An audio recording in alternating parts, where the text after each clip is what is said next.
The grass isn't always greener on the other side.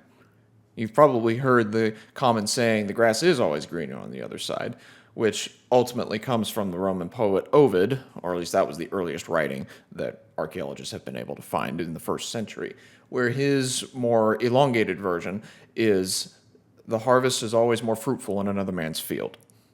And what he's really doing is he's observing the base tendency of human nature. It is human nature to desire that which another person has. That's family, job, status, whatever. This can be a lot of things. And this, ask 20 different people, you'll get 20 different lists of what all can fit there. And it holds true today, really more than ever, probably more than at any time in human history, is we've got this just perfect storm of just social media slop just everywhere, right? These social media reels of everybody's perfect life, quote unquote, take the biggest grain of salt that you could ever find with that perfect life phrase. While meanwhile, maybe you're just there scraping by or maybe even falling to pieces and nobody even knows, right? Like, especially like if you're a guy. Guys, we tend to just carry things around for days, weeks, months, years on end, just because we're kind of expected to, and we are expected to just keep going, no matter what's actually going on behind the scenes.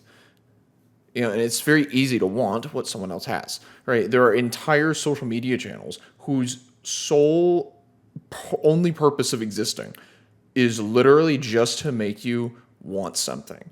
It's to make you to want to buy something, make you desire something, and then turn around and actually follow through and buy whatever that something is, right? It's very, very consumer minded. And this saying or advice or just whatever you want to call it, it really shouldn't be called advice at all, it is such bunk. Saying the grass is always greener on the other side, no, it is not. It is absolute just dog water nonsense. Because the only thing that coveting another person's life is going to do is ruin your own. And that's it. That's just the cold, hard, honest truth. Is nobody's life, ever improved by wasting time chasing what someone else has. And it's one thing if you find motivation in someone else's achievements, right? There are plenty of businesses or like athletic achievements or just personal growth arcs and story arcs. Everybody is their own main character in their life, right? And so like the training montages that take up the 5 minutes in the movie reel, but actually took 3.5 years of somebody's life to actually pull off. Yes, it's one thing to be motivated by someone else's achievements, and then you turn around and you do something in your own life. You reach for that star. You go up and, instead of doing 10 pull-ups, you do 11. Instead of doing 11, you do 12. Just whatever it is. You apply it, you get motivated, you get out there, and you do it, right? But therein lies the point, right? Those achievers that did these things, that had those training montages, didn't waste time wanting someone else's life. But instead, they saw the life and said, I'm going to make this for myself. Whatever this version looks like for me, I'm going to do it for me. In case in point in this one, there's a story that's in the Bible. It's in, I believe it's 2 Samuel. It's the story of David and Bathsheba. When David, is the king of Israel at the time of the story. Previously, he was the boy who killed Goliath with a sling and a rock, which is one of the coolest stories I've ever read, by the way. Can wholeheartedly recommend you go read it. And later, he would become a man that was described as being the man after God's own heart. And while that was true of David, he fell into just terrible sin at this point in his life in 2 Samuel, where it was driven by this covetous idea that the grass was greener in another man's house, or the grass is much more fruitful in another man's field. And David saw this woman named Bathsheba, and she was another man's wife at this point. And of course, David desired her. So what did he do?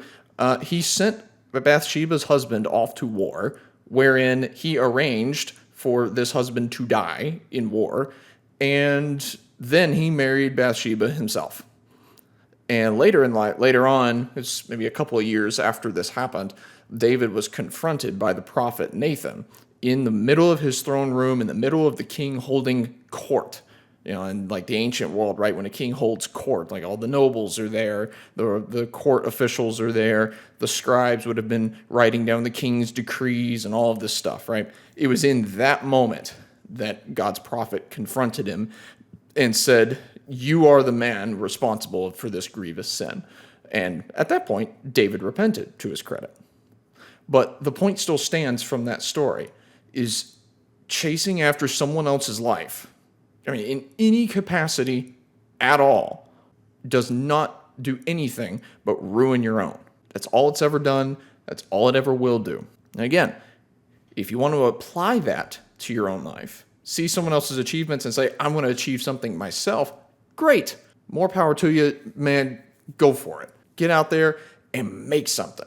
But just sitting around and just chasing, right, and desiring someone else's life is nothing more than just a waste of your time and effort in this precious little time of life that we've all been given to live, right? We got to snap out of this NPC like loop, right? Just use like video game terms, right? An NPC, like a non-player character, somebody that is not the main character of the story, is just there as the side character, just there to fill space, to say the occasional, one-off dialogue line that doesn't actually carry any weight, doesn't actually amount to anything, or all this stuff. Modern society just shovels this NPC loop at us just over and over and over again. Whether it's, consuming the late night shows, consuming way too many, social media reels, whether that's Instagram or Snapchat or YouTube Shorts or whatever, right? You've got to just get up and make something of yourself. And don't waste your time looking after what somebody else has and say, "I want this for myself." Say, "I see this person's achievement. Now I want to apply this and see what can I achieve." Because let me tell you something, you can do it. And YouTube here in this moment is this step for me where I'm just taking a chance just because I can. I'm in a position that the Lord has blessed me that I'm able to just make videos about things that I care about. Regardless of whether I have 2 people that watch or 300,000 that watch, or maybe nobody watches at all. I'm still just going to do it because this is just something new for me to do and say, yeah, well, what if? And so I guess the moral of the story of the video here is don't waste your time chasing somebody else's, success or glory or, whatever it is, right? It's not worth it. And it won't bring you the satisfaction that you think it will. So that's it for this one. Thank you for watching, and I'll see you in the next one.